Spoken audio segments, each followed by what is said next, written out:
All right, thanks everybody.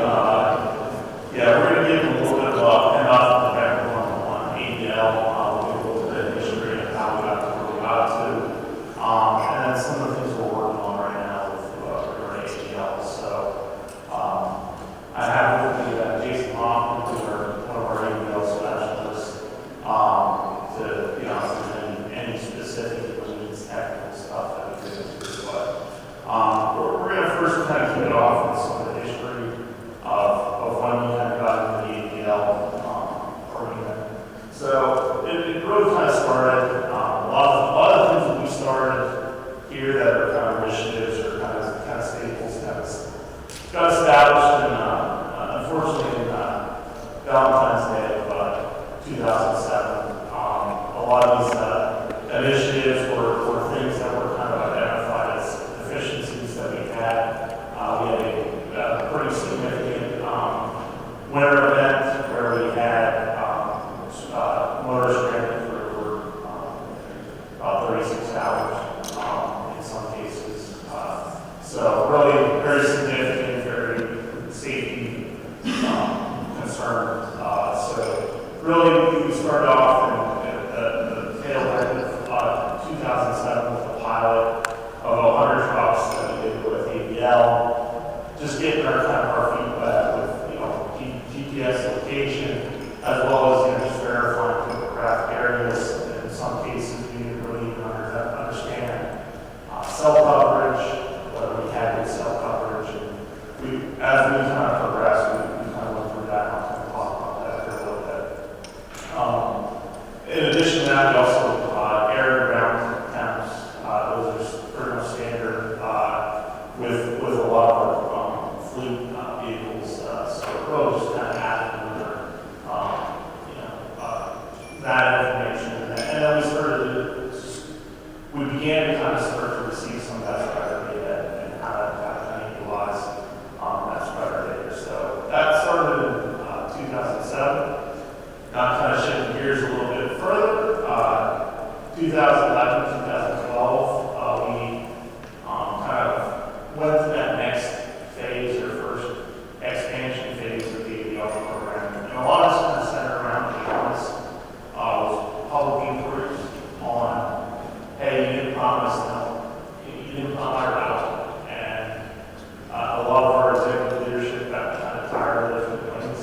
And they're like, how can we make this to a point where we can have a site for our 511 system to have everybody kind of go to and really access that information and understand what that information actually is. So that's where we kind of then expanded from that 100 vehicles to 700 department vehicles, and then we have about 300 rental vehicles within our fleet, particularly our major metro areas, because we can't get operators to fill some of our equipment. So we do rental contracts.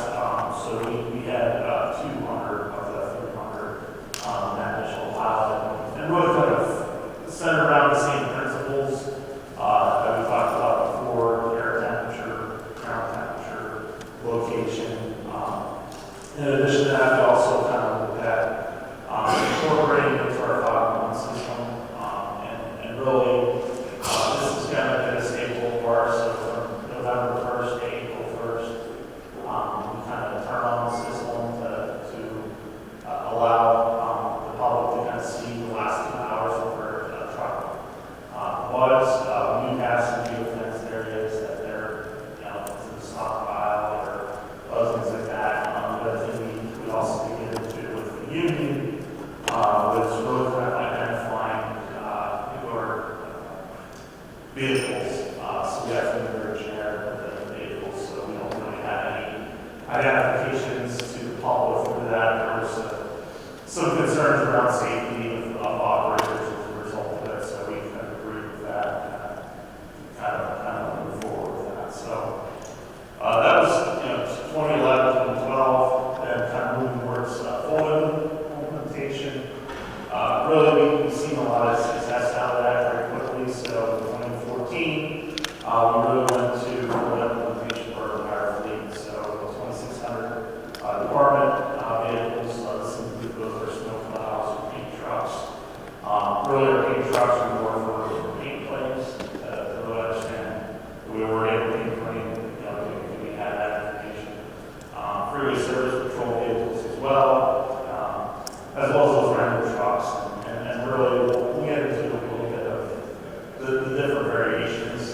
Typically, our rental trucks are a cigarette lighter versus our department for trucks, which are more equipped into the system itself. So today, where we're at is all our dump trucks have been upgraded. We're using the geotab through our AT&T First Net contract. We have access to geotab, use the geotab, Geo9 modems to really provide that information. We're using the AVL course cables, installed within each of the dump trucks. I think we kind of went through a learning process with staff over the years that we felt this unit was the most appropriate unit for us because we could actually put it in a tamper-proof location on the truck. Probably the best way to put it in. But to really make sure that it's kind of being utilized for purposes, and that has kind of grown to the point now. And some of the future stuff that I'll be talking about is actually kind of that next phase where we're kind of transitioning this to really getting information into telematics. Was that first wave. Now we're trying to use AVL to really help our field staff, through advanced applications and other things like that. So really, that's kind of where we're going with the future is how do we provide that advanced notifications to motorists, working with our traffic systems management operations area, physical area. We have some different applications, whether that's being able to feed data to third-party providers to really provide that advanced notifications, or being integrated into our signs, message boards, and being able to kind of incorporate that in. So that's really one of the emphasis areas that we're kind of looking at. With that, and with the messaging, we are starting to incorporate it into the smartphone applications, but really connecting it through the light in the vehicle itself, and really having that direct connection. I know there's other third-party providers that provide connections, but we want to use our AVL to be able to kind of maximize the effectiveness, understanding we're already paying for self-service, we're already paying for that information, that diagnostic gets sent back. This is just another piece of information that we can actually share with other parties and other vendors as a result of that. So here's the modem. It's a very, very small modem that we have. We use 4G technology. Over the years, we've kind of went through transitions of I think the early versions of our AVL were, the 1G, then with the 1G, pretty much kind of finished, then with the 3G, and then with the 3G, pretty much sunset. We're now 4G LTE. And really, coverage throughout our state has kind of increased over the years. We've had some areas that were very remote. We still have a few pockets of that currently, but typically our limited access network, our major roads, have some level of cell coverage and kind of working with AT&T and FirstNet to make sure that that's a priority, that anywhere that we don't have that coverage, that we can build up that coverage as a result. I guess the other thing that we kind of learned from this as well is the ease of installation. Typically, a lot of these units, 30 to 45 minutes to install per vehicle.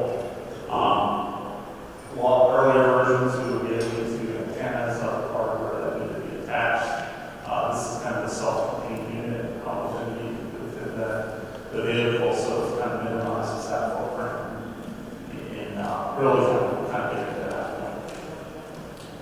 So some of the components, so we have a few different components. So the main is the AVL source cable. So this is typically what plugs in your OBD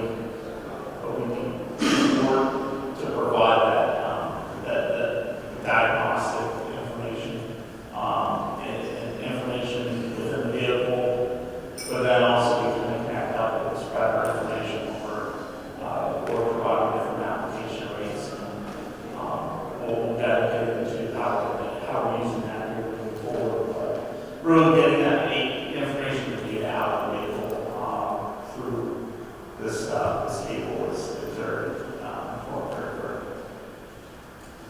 In addition to that, we have the IXM cable.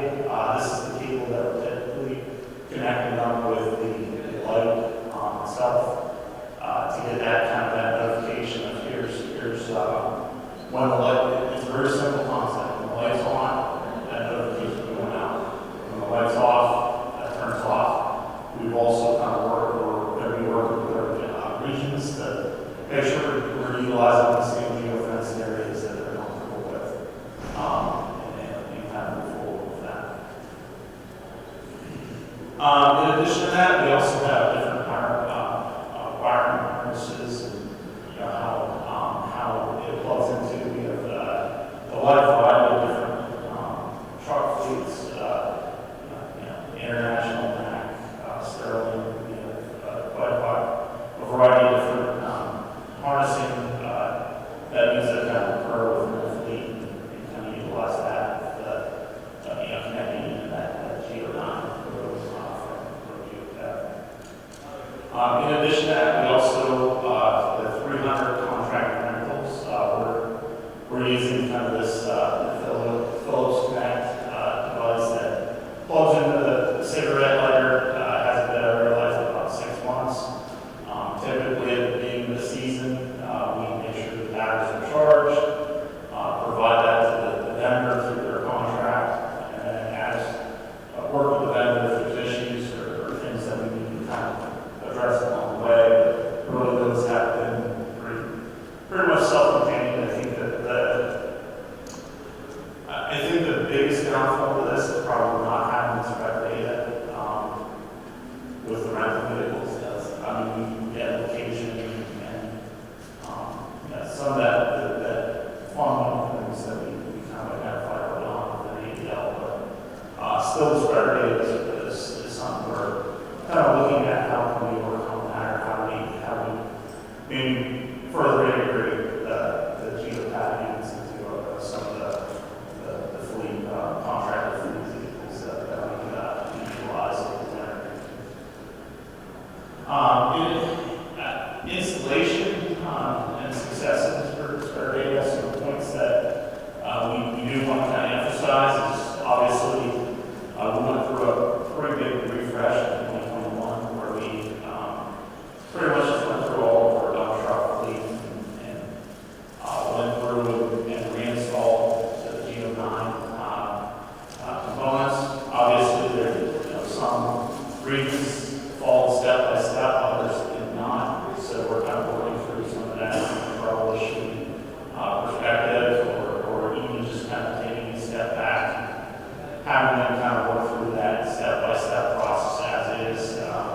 I think some of the challenges that we've kind of seen was equipment would be installed properly, but they didn't go through the process of updating the firmware or some information and control information that would be needed to make sure that we're doing this properly.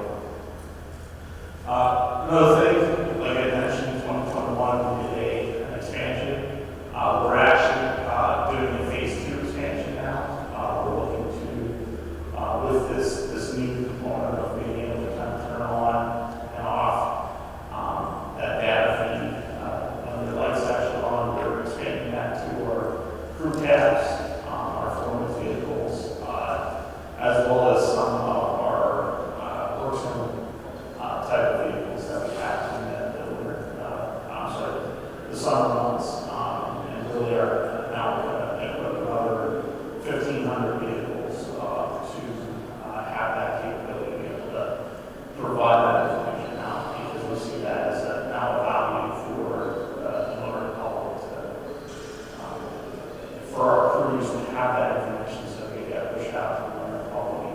provide that advanced information. We've gotten a lot of positive feedback on that from our field, that maybe now we can kind of see how this can help us and how this can be utilized. So we're very optimistic that that growth of AVL over time is now kind of percolating up. Some of the other AVL advantages that we've kind of seen is obviously liability, accident for claims. One of the biggest things that base selling points is we've been able to use AVL to get out of NTSB investigations, where we had unfortunately a vertical crash on Interstate 81 about 2 years ago, where we had a 100-car pile with a snow squall, and we were able to kind of use that AVL data, describer data, to really kind of show NTSB right out of the gate. We were at the site 10 minutes before this happened, and this was our cycle time. This is how we were tackling in that area, and they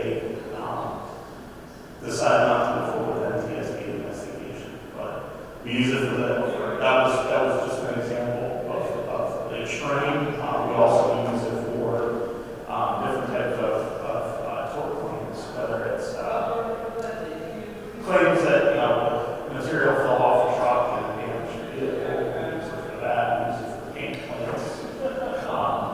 We do look at the health and tracking of units.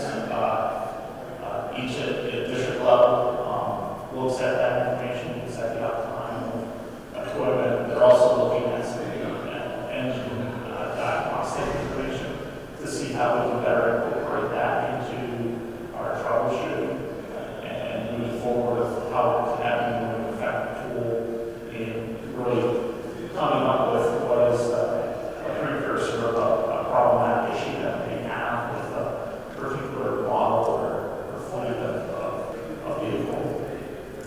We do gather and customize reports. So we do have some districts in some regions that are using AVL a little more advanced to the point where they're trying to use that as an engine tool to understand how can we get better at different application rates and different activities associated with that.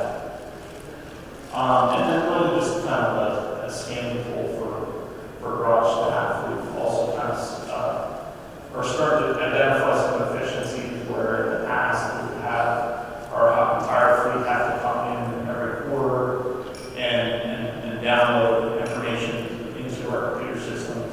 A lot of that can be done remotely now through our AVL system. So that was a tremendous savings for our field staff to kind of deal with and work through. We have, obviously modification reports, idling time, different fuel usage, default codes. This is something I think we're starting to kind of get a little bit more in depth with how accurate this information actually is. I would say this is something we're continuing to kind of work on, to be more comfortable with, what level of diagnostics can this information actually provide to us. I think this is an area where we're kind of walking with that and moving forward. So as I kind of mentioned, currently we use it through our 511 system to provide that plow truck location information that we provide the last 2 hours of where that plow truck actually was. So you can kind of see the breadcrumbs of where the truck was, and I've kind of alluded to why we're doing that. It has kind of cut down any complaints that we do get, or any complaints we do get, just direct people to 511 to really see where that truck is and where that loop actually is in the process. Material reporting, this is kind of a big tool that we're starting to use for after storm analysis to really, not every storm is exactly the same, but this allows for us the ability to know, okay, we had this type of event, this is the application rate we're running, was this more effective? And then use that as an educational tool for some of the field staff. We've actually had some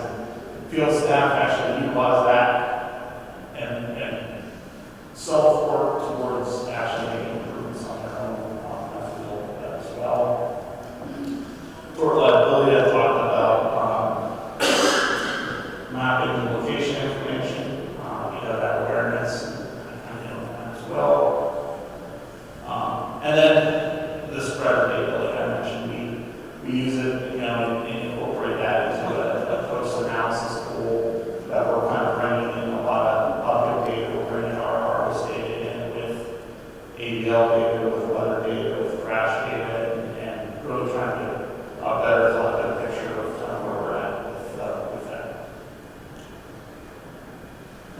Future efforts, material reporting logs, so paper logs, how we can more effectively utilize that. Download, idle logs, like I mentioned, to really limit the amount of the field fleet actually have to come through and do that upload reporting. We talked about how being effective for excavator reporting, information reporting, to really troubleshoot or identify potential areas there. And then, one of our major focuses on this is safety expansion. So how are we more effectively utilizing this? And in addition to this, we're also kind of looking at kind of that next wave with the technology, and we've kind of asked them to kind of look into. We know there's aftermarket that can provide smart air components to it, but is there a way that we can kind of incorporate that in the vehicle now since we're getting the lighting? And that's something we're kind of looking into at this point. Really just kind of let everybody maximize the AVL as much as possible is really what our emphasis is.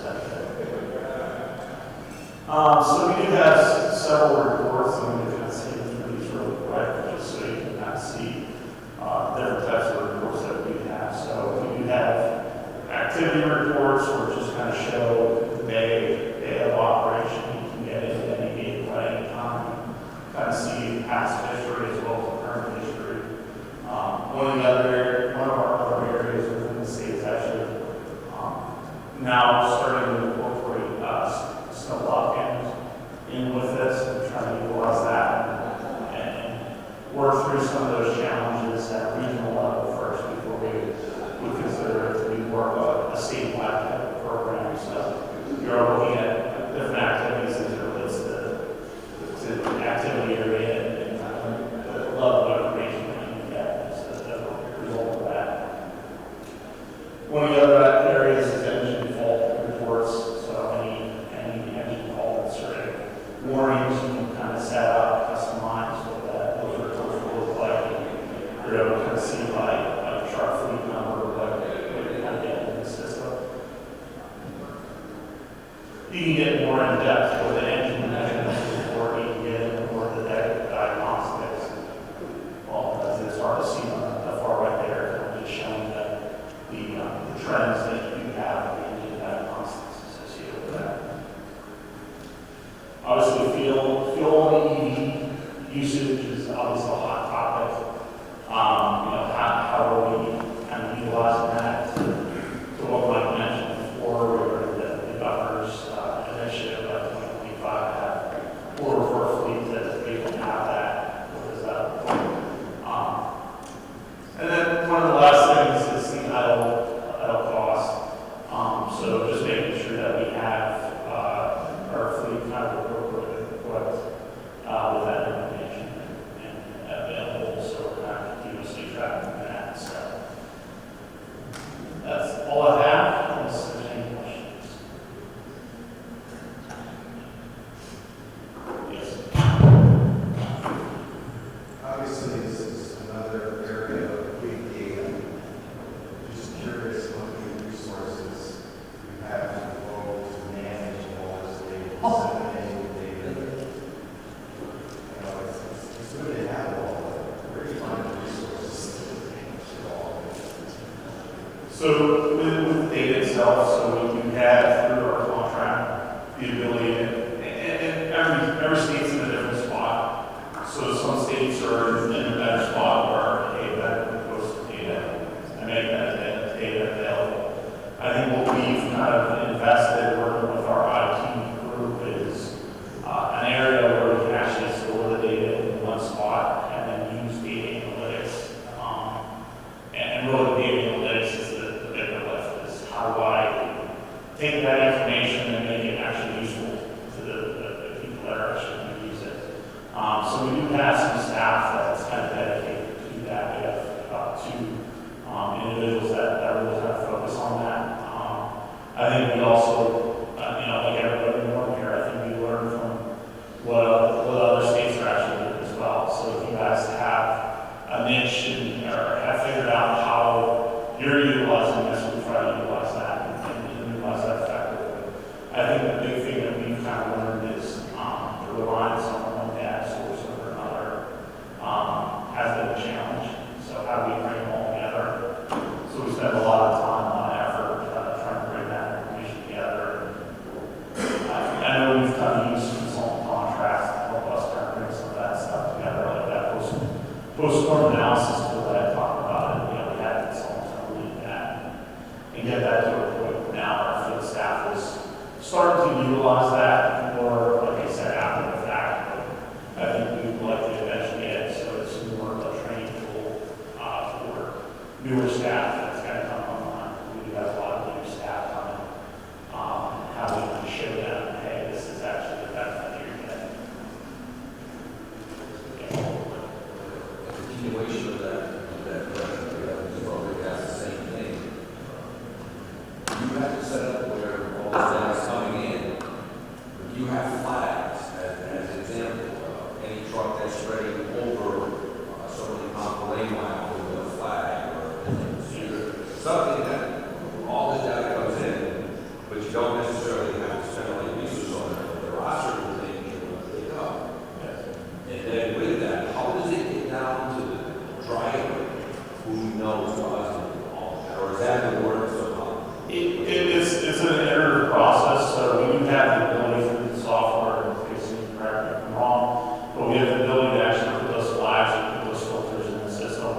And typically what that happens is from those filters, then our management at the regional level then starts to dive deeper into a particular shift, a particular driver. Because typically in a lot of cases, their drivers are pretty consistent using that same piece of equipment in the winter months.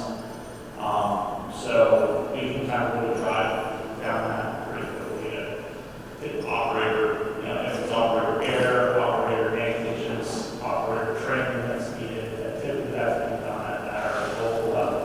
And that's why we are trying to educate those guys to make sure they're utilizing that tool as effectively as possible. And we're seeing kind of that growing support of that because this is really one of the only tools that we have in our toolbox without having physically following an operator out there to figure out, all right, how quickly can we return that roadway to an effective, safe traffic mode.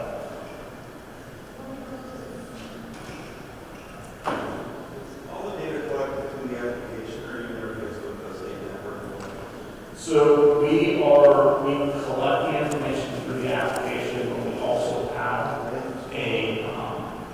a feed that comes to our state network, and that's typically what we store and collect that information, utilize that information from there. There are some like flags and everything that are usually done at that level, but typically when we do that deeper data mining, we use that for our data that we're getting, and that's where it kind of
run from material at it and still spend, you're not, you're getting kind of false sense there. So that's really where we would rely on field staff to make sure that that's keeping it well clean, and that's where they're kind of looking at the different application rates for particular storm and seeing what the crews are actually running, and if the crew members running a higher rate, they just have a conversation with them as to what did you see here, you see something different, or they have known locations where, hey, you have a pretty significant mountain that you kind of maintain, you can make sure that you don't lose that mountain here, you're always going to be running a higher application rate. So we typically do it through our winter calibration, but then we also, we do have some spot checks that we go through the process of that will What do you see as the largest benefits for collecting the data in real time as opposed to after the fact? I would say the biggest benefit from my perspective, and we just kind of went through a reorganization where our maintenance is, food management is in with our maintenance on our apparel operations.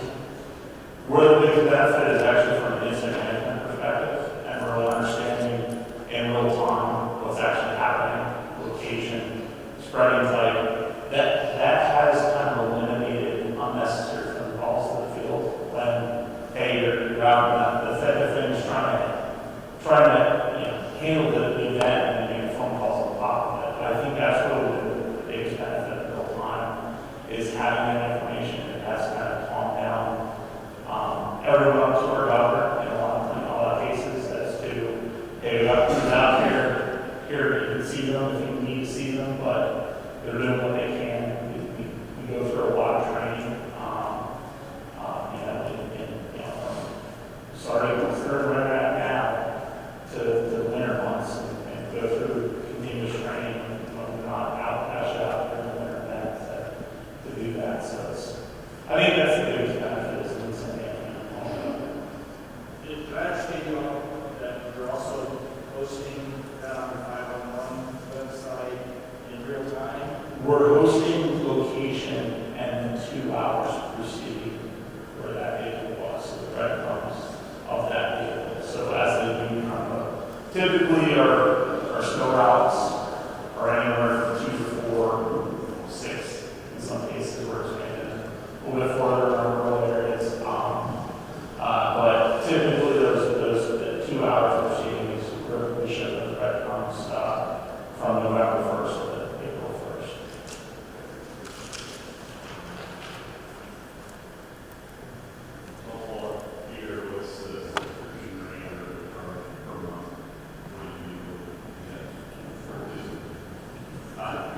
No, so roughly, track and trace only units, we're not getting winter data, anything of that nature. Those are in the $14 to $16 a month range. When we're getting full winter data, you're looking at $22 to $24 per unit, so we're roughly spending somewhere in the range of $100,000 a month for our entire fleet.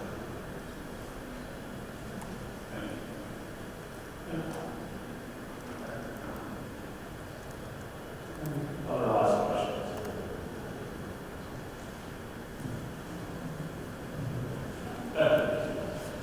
Thank you,